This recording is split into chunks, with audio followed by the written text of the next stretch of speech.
नमस्कार बच्चों,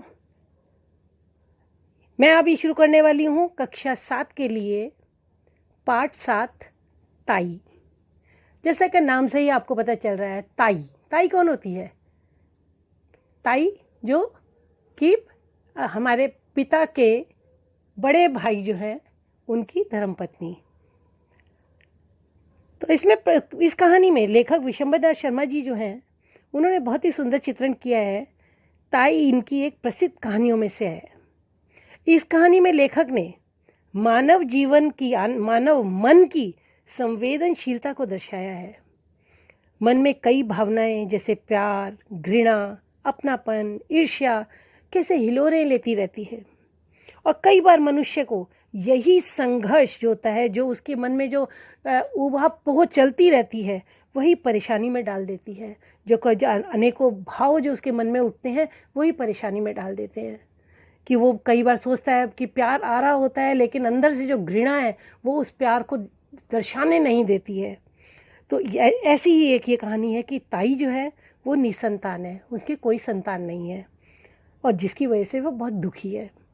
5 वर्ष के बच्चे की बाल सुलभ चेष्टाएं, जो वो बच्चा जो अपने बचपन की छोटी छोटी अटखेलियां करता रहता है, को अनसुना करके वो ईर्ष्या करती है। उनको सुनती नहीं और देखती है प्यार आ रहा है लेकिन उसको इग्नोर करती है, उसको देखना नहीं चाहती है और उसको अंदर से ईर्ष्या होती रहती है, जलन होती रहती है। किंतु एक दिन बालक के दुर्घटनाग्रस्त होने से स्वयं को जिम्मेदार मानकर अपनी ही भूल का वो प्रायश्चित करती है। उसको ऐसा लगने लगता है कि ये जो दुर्घटना हुई है ये मेरी ही नेग्लिजेंसी की वजह, मेरी ही अनदेखी की वजह से हो गई है। तो मानवीय भावनाओं का, मनोभावों का बहुत ही सुंदर चित्रण इस कहानी में किया गया है। तो बच्चों, पहले हम एक नज़र कहानी पर डालते हैं, है ना। उसके बाद हम आगे बढ़ते हैं कि कहानी में हमें क्या देखना है।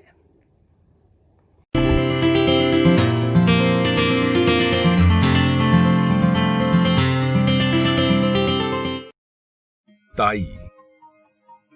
इस कथानक में लेखक विश्वंभर नाथ कौशिक ने स्त्री हृदय में मां की पुत्र के प्रति लालसा का सुंदर चित्रण किया है। निस्संतान नारी के मातृत्व पर आधारित यह कथा अत्यंत मार्मिक है।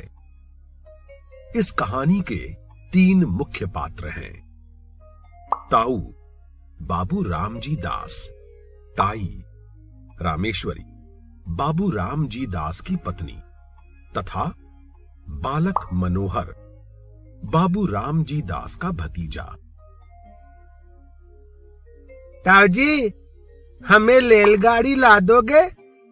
कहता हुआ 5 वर्षीय बालक बाबू रामजी दास जी की ओर दौड़ा। बाबू साहब ने दोनों बाहें फैलाकर कहा, हाँ बेटा, ला देंगे। उनके इतना कहते कहते बालक उनके निकट आ गया। उन्होंने बालक को गोद में उठा लिया और उसका मुख चूम कर बोले, रेलगाड़ी का क्या करेगा? बालक बोला, उसमें बैठकर बड़ी दूर जाएंगे। बाबूजी, और किस किस को उसमें बिठाएगा? बालक बोला, आपको। पास ही बाबू रामजी दास की अर्धांगिनी बैठी थी। बाबू साहब ने उनकी ओर इशारा करके कहा, और अपनी ताई को नहीं ले जाएगा? बालक कुछ देर तक अपनी ताई की ओर देखता रहा। ताई उस समय कुछ चिढ़ी हुई सी बैठी थी। बालक को उनके मुख का भाव अच्छा न लगा, अतएव वह बोला, ताई जी को नहीं ले जाएंगे, ताई हमें प्यार नहीं करती। बाबू, जो प्यार करें तो ले जाएगा।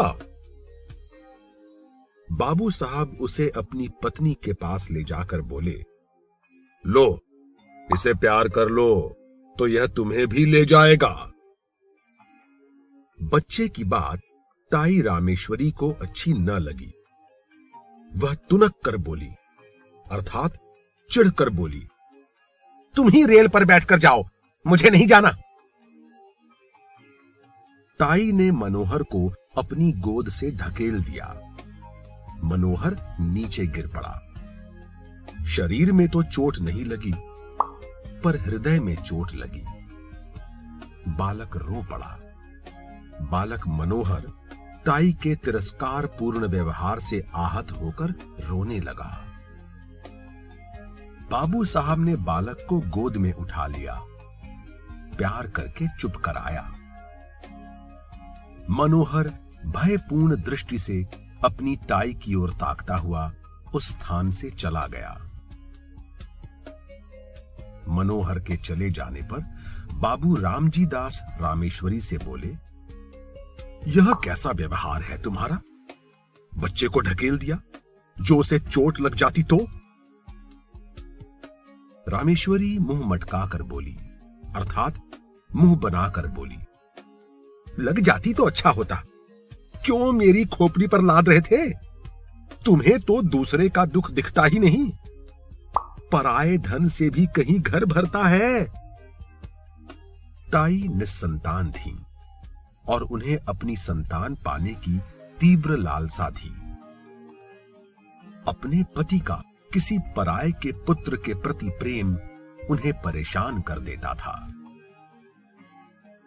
बाबू साहब कुछ देर चुप रहकर बोले, यदि अपना सगा भतीजा भी पराया धन कहा जा सकता है, तो फिर मैं नहीं समझता कि अपना धन किसे कहेंगे।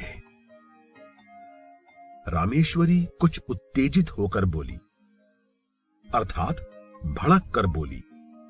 अंग्रेजी में कहेंगे स्पोक एजिटेटिंगली। बातें बनाना बहुत आता है।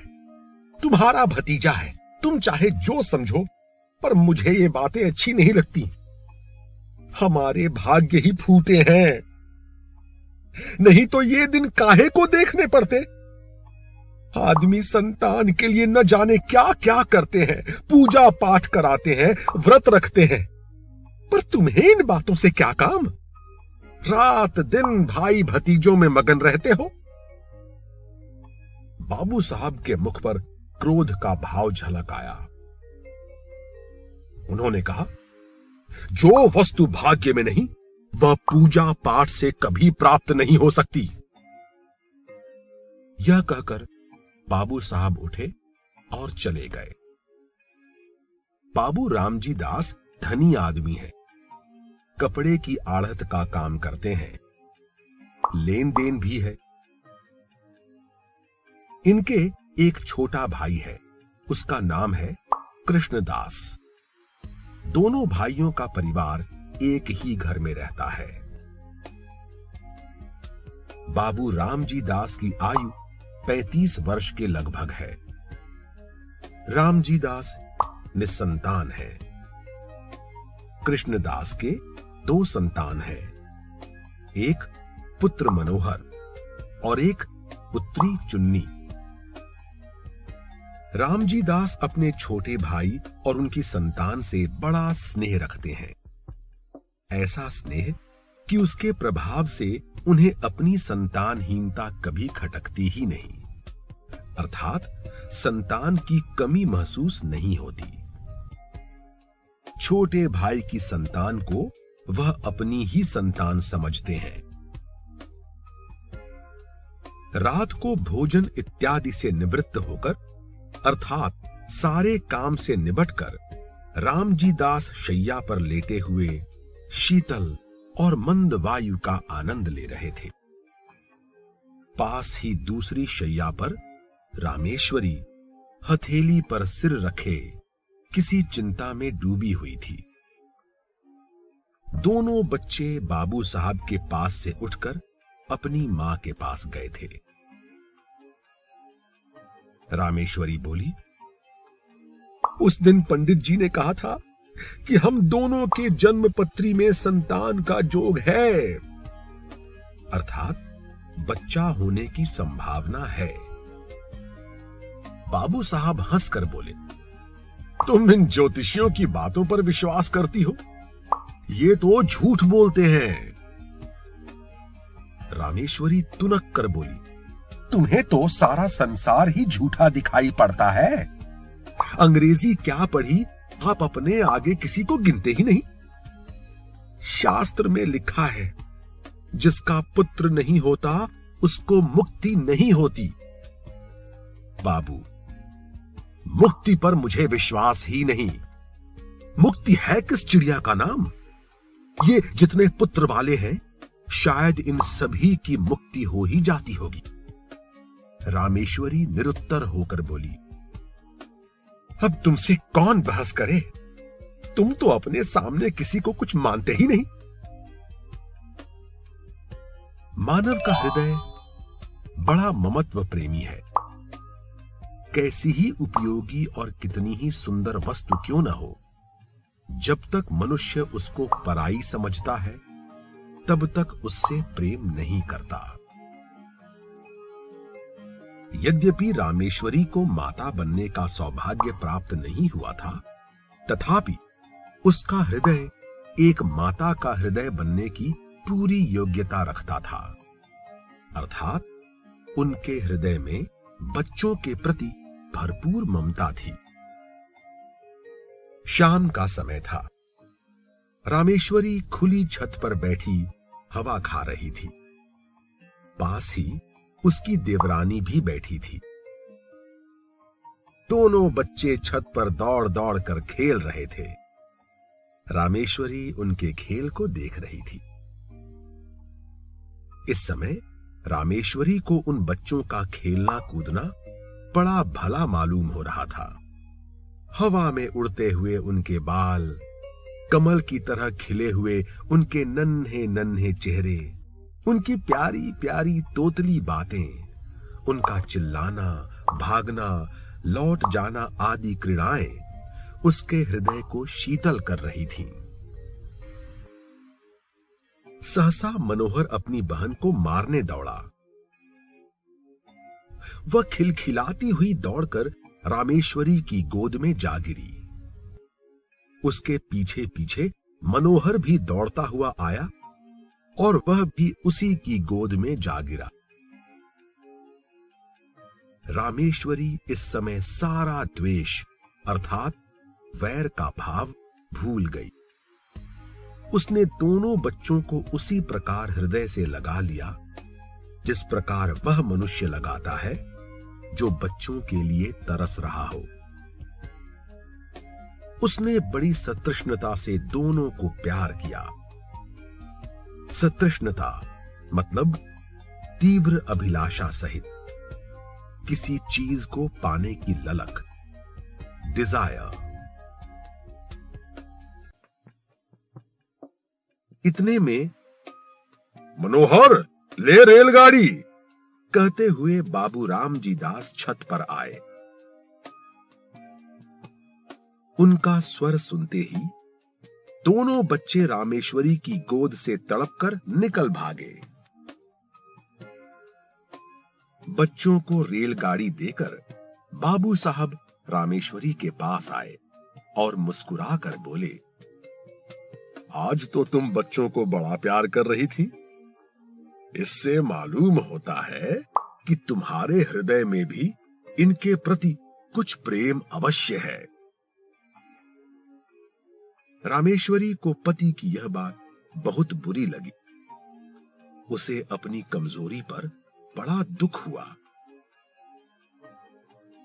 बाबू साहब ने पत्नी को मौन देखकर कहा, अब झेंपने से क्या लाभ? अपने प्रेम को छिपाने की चेष्टा करना व्यर्थ है। रामेश्वरी जल भुन कर बोली, मुझे क्या पड़ी है जो मैं प्रेम करूंगी? यह प्रेम तुम्ही को मुबारक। ये तो अपने आप आकर गोद में घुसते हैं।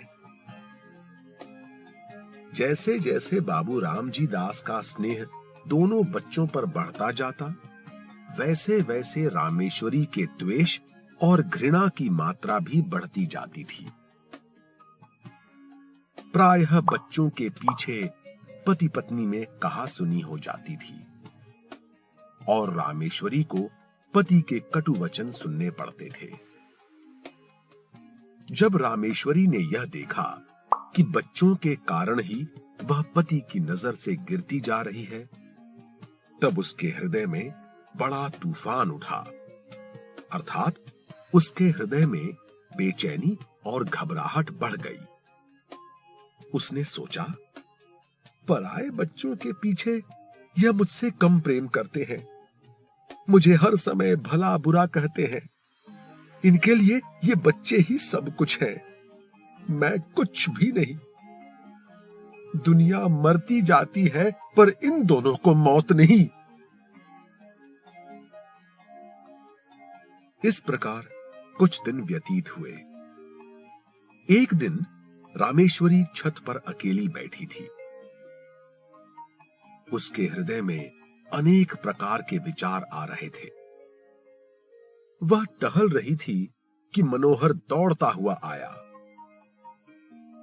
मनोहर को देखकर उसकी भ्रिकुटी चढ़ गई और वह छत की चारदीवारी पर हाथ रखकर खड़ी हो गई। संध्या का समय था। आकाश में रंग बिरंगी पतंगें उड़ रही थीं। मनोहर कुछ देर तक खड़ा सोचता रहा कि कोई पतंग कटकर उसकी छत पर गिरे तो कितना आनंद आए। देर तक गिरने की आशा करने के बाद वह दौड़कर रामेश्वरी के पास आया और उसकी टांगों में लिपट कर बोला, ताई, हमें पतंग मंगा दो। रामेश्वरी ने झिड़क कर कहा, चल हट, अपने ताऊ से मांग जाकर। दूसरी बार उसने लाड़ में आकर अत्यंत करुण स्वर में कहा, ताई, पतंग मंगा दो, हम भी उड़ाएंगे।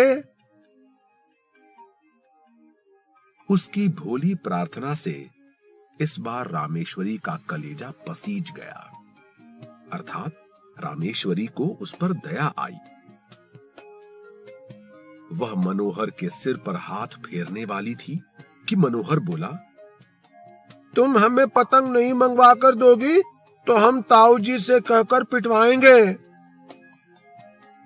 यद्यपि बच्चे की इस भोली बात में भी बड़ी मधुरता थी, तथापि रामेश्वरी का मुख क्रोध के मारे लाल हो गया।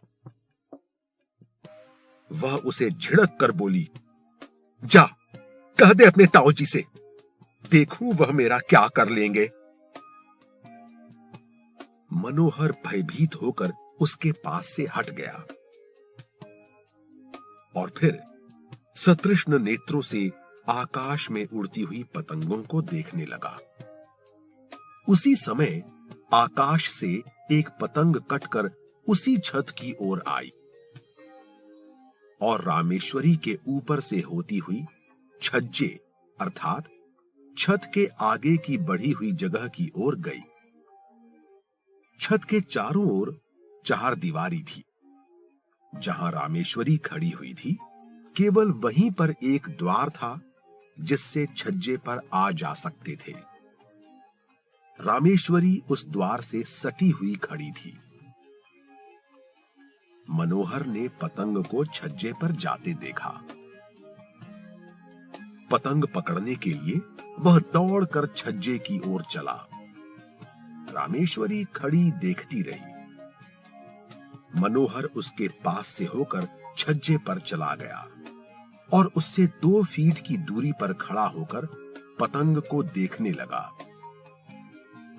पतंग छज्जे पर से होती हुई नीचे घर के आंगन में जा गिरी।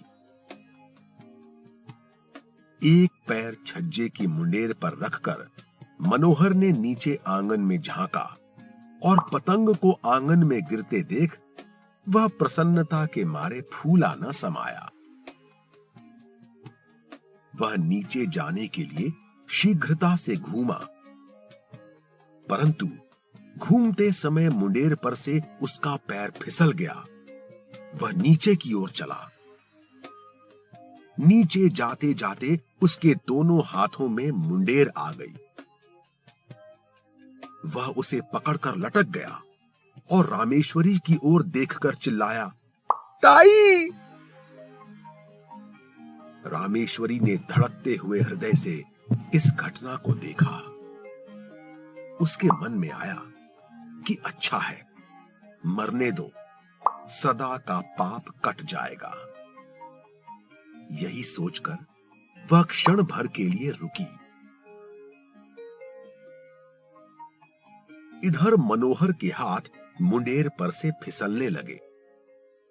वह अत्यंत भय तथा करुण नेत्रों से रामेश्वरी की ओर देखकर चिल्लाया, अरे ताई!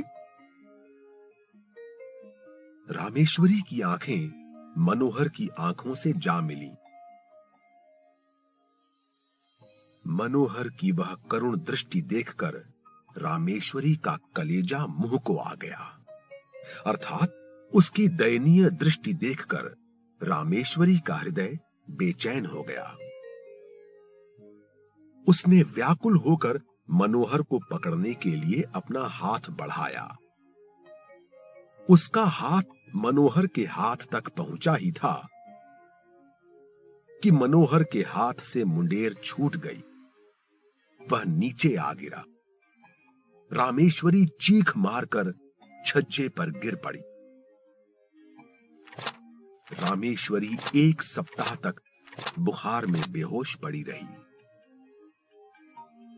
कभी कभी वह जोर से चिल्ला उठती और कहती, देखो देखो, वह गिरा जा रहा है, उसे बचाओ, दौड़ो, मेरे मनोहर को बचा लो।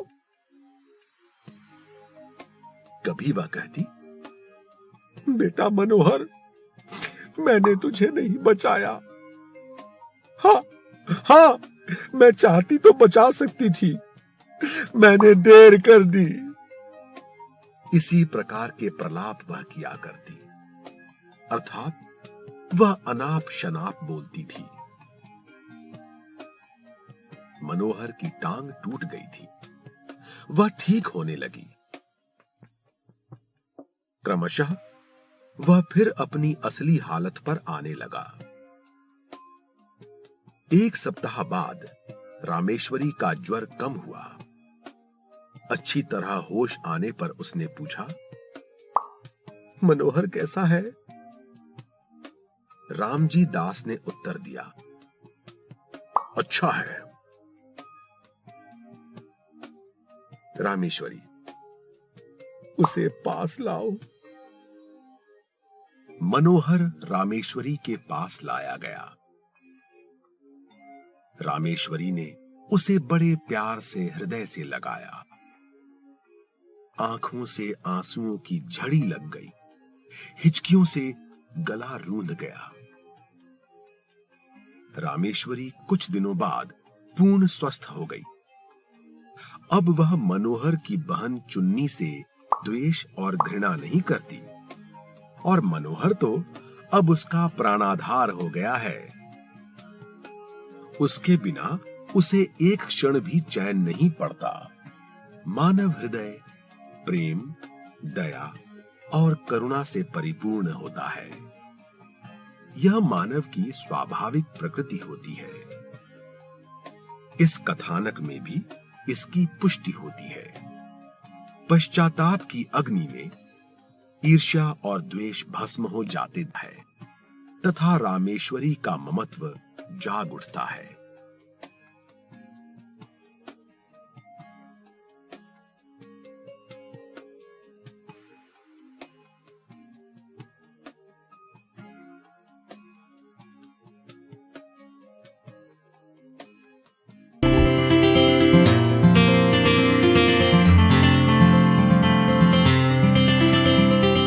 जो अभी आपने ये एक भावुक सी जो कहानी थी, जिसमें ताई जो है वो मनोहर से ईर्ष्या करती है, मनोहर को पसंद नहीं करती है, पसंद करती है लेकिन वो अपने मनोभावों को दिखाना नहीं चाहती है, वो बताना नहीं चाहती है, अपने उस प्यार को दर्शाना नहीं चाहती है कि मैं तेरे को अंदर से प्यार करती हूँ। हमने ऐसा देखा। लेकिन जैसे ही मनोहर जो है वो छत की मुठभेड़ से गिर जाता है तो ताई जो है वो बहुत विचलित हो जाती है और अपने आप में घुटने लगी है कि शायद मेरी वजह से ही ये गिर गया है, कि मैंने इसको बचाया नहीं इसलिए ये गिर गया है। तो बहुत ही दिल को छूने वाली कहानी थी। हमने इसी कहानी में से कुछ कठिन शब्दों को निकाला है जिनके अर्थ मैं यहाँ पर आपको दे रही हूँ। जैसे है रुखाई, रूखापन, किसी के साथ बहुत रुखाई से, कड़कपन से बात करना। शुष्क, सूखा, रसहीन, दिल में प्यार नहीं जताना, जवान पर प्यार नहीं लाना। चुहलबाजी, हंसी मजाक। ममत्व, ममता, अपनापन। द्वेष, शत्रुता, बैर। सहिष्णुता, सहनशीलता। वृथा, व्यर्थ, बेकार। भ्रिकुटी, भौं। सतृष्ण, प्यास से भरी या तृष्णा से भरी हुई। प्रलाप, निरर्थक बात। प्राणाधार, जो जीवन का सहारा होता है। इसी के साथ साथ हमने इसी कहानी में से कुछ प्रश्नोत्तर लिए हैं, जो एक जिनका आंसर जो है, जिनका उत्तर जो है वो कुछ छोटे छोटे एक एक शब्द में, एक एक वाक्य में ही है। बालक की उम्र क्या थी? अगर आप कहानी ध्यान से सुनेंगे, ध्यान से देखेंगे, तो आपको इन सब का उत्तर आपके सामने ही मिल जाएगा उसी कहानी में से। बालक किस में बैठकर दूर जाने की बात कर रहा था? रामजी दास की पत्नी का नाम क्या था? या ताई क्या काट रही थी? रामेश्वरी क्यों परेशान रहती थी? बालक का रामेश्वरी से क्या रिश्ता था? बाबू रामदास जी क्या काम करते थे? और रामदास जी के छोटे भाई का क्या नाम था? रामदास जी की आयु क्या थी? कृष्णदास जी की कितनी संतान थी? रामेश्वरी की गोद में कौन कौन गिरा? 2 बच्चे गिर गए थे, वो आपको बताना है कि कौन गिरा था। और छत की मुठभेड़ से कौन फिसल गया? तो इस कहानी को आप बहुत ध्यान से देखें, ध्यान से पढ़ें, है ना, सुने और देखें। और उसके बाद ये सारे जो मैंने क्वेश्चंस इसमें दिए, जो प्रश्न दिए हैं, इनके उत्तर आपको खुद ब खुद उसमें से मिल जाएंगे। अगर कहीं परेशानी होगी तो पुनः मिलते हैं। Thank you.